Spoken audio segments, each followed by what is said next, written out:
अस्सलामुअलैकुम नाज़रीन, आप देख रहे हैं स्कोप ट्रेंड्स होराइज़न, जहां हम बात करते हैं इन मौज़ूआत पर जिन पर दुनिया खामोश है लेकिन वही मुस्तक़बिल को तश्कील देने जा रहे हैं। आज हम बात करेंगे एक ऐसी बड़ी आलमी तब्दीली पर जो न सिर्फ माइशत बल्कि सियासत, सफारतकारी, टेक्नोलॉजी और आलमी ताकत के तवाज़ुन को मुकम्मल तौर पर बदल सकती है। क्या अमरीकी डॉलर का सूरज गुरूब हो रहा है? क्या दुनिया एक नए माशी निज़ाम की तरफ जा रही है? क्या RIC इत्तेहाद अमरीका को चैलेंज दे पाएगा? क्या ब्रिक्स करेंसी IMF का मुतबादिल बन सकती है? आइए मुकम्मल तफसील से बात करते हैं। अमरीकी डॉलर की कहानी दूसरी जंग अजीम के बाद शुरू होती है, जब ब्रेटन वुड्स मुआहिदा 1944 में तय पाया। इस मुआहिदे के मुताबिक तमाम बड़ी करेंसियां डॉलर के साथ मुंसलिक की गईं और डॉलर को सोने के साथ जोड़ा गया। अमेरिका ने अपने मजबूत सनती इंफ्रास्ट्रक्चर और जंग के बाद की मुस्तहकम माइशत की बदौलत दुनिया भर के लिए एतमाद का मरकज़ हासिल किया। यूं डॉलर आलमी तिजारत, कर्ज और ज़खायर की ज़बान बन गया। डॉलर की बढ़ती हुई बालादस्ती ने अमेरिका को दुनिया पर माशी गलबा दिया। स्विफ्ट सिस्टम, आलमी मालियाती इदारे जैसे IMF और वर्ल्ड बैंक और बैनुल-अक़वामी तिजारत सब अमरीकी डॉलर पर इन्हिसार करते हैं। अमेरिका ने इस निज़ाम को इस्तेमाल करते हुए दीगर ममालिक पर पाबंदियाँ, बाइकॉट और माशी दबाव डाले। 2009 में BRICS Brazil, Russia, India, China, South Africa का क़याम एक ऐसा मौका था जिसने आलमी ताकत के मुतबादिल मरकज़ की बुनियाद रखी। चीन ने युआन को बैनुल-अक़वामी बनाने, रूस ने रूबल को तेल और गैस के ज़रिए मजबूत करने और भारत ने रुपया को रीजनल सतह पर बढ़ाने की कोशिश की। ब्रिक्स बैंक, NDB और दीगर मुश्तरका इक़दामात इस तब्दीली का हिस्सा बने।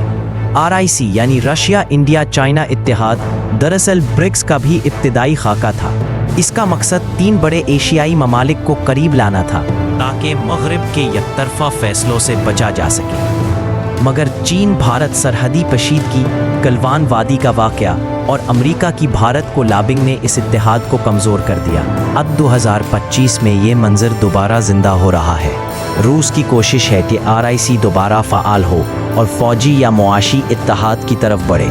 31 अगस्त 2025 को पुतिन, मोदी और शी जिनपिंग की मुलाकात इस इत्तेहाद की बहाली का आगाज़ हो सकती है। अमेरिका ने भारत पर 92 से 200% टैरिफ लगाने का ऐलान किया है, जिसका मकसद भारत को रूस और चीन से अलग रखना है। साथ ही CIA और पेंटागन भारत में सरमाया कारों को खबरदार कर चुके हैं। यूरोपीय यूनियन भी भारत पर तिजारती पाबंदियां आयन करने की तैयारी कर रही है। अब तिजारत डॉलर में नहीं बल्कि युआन, रूबल और रुपया में होने लगी है। रूस चाहता है कि भारत चीनी युआन को बतौर रिजर्व करेंसी कबूल करे। चीन भारत को रियायत दे रहा है कि वो अमरीकी मार्केट से निकाले गए माल को चीनी मार्केट में बेच सके। ब्रिक्स एक मुश्तरका करेंसी पर काम कर रहा है जिसे गोल्ड बैक किया जाएगा। ये IMF की तर्ज पर एक इदारा बनाएगा और वर्ल्ड बैंक की तर्ज पर चीनी मरकजियत वाला बैंक मुतारफ़ करवाया जाएगा।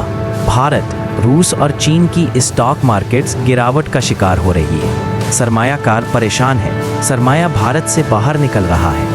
इंडियन बिलियनियर्स को लगता है कि अगर अमेरिका से दूरी बढ़ी तो सरमायाकारी मुतासिर होगी। रिक इत्तेहाद, ब्रिक्स करेंसी, युआन की मकबूलियत और अमरीकी डॉलर का खात्मा, ये सब मिलकर दुनिया को एक नए ग्लोबल ऑर्डर की तरफ ले जा रहे हैं। मईशत, सियासत, हत्ता कि जंगें भी अब करेंसियों के गिर्द घूमेंगी।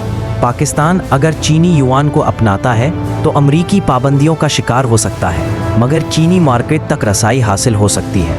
CPEC के तनाजुर में पाकिस्तान को RIC इत्तेहाद से फ़ायदा हो सकता है। दुनिया खामोशी से बदल रही है। डॉलर का ज़वाल, युआन का उरूज और RIC जैसे इत्तेहाद इस बात का इशारे हैं कि अगली आलमी ताकत एशिया से उभरेगी। ग्लोबल रीसेट का आगाज़ हो चुका है। अब देखना यह है कि दुनिया उस खामोश मगर ज़बरदस्त तब्दीली को किस तरह कबूल करती है। अगर आपको ये वीडियो मालूमाती लगी हो तो चैनल को सब्सक्राइब कीजिए, लाइक और शेयर ज़रूर करें। स्कोप ट्रेंड्स होराइज़न पर आपको दुनिया के बदलते हुए चेहरे की हकीकत मिलेगी, बग़ैर किसी पर्दे के।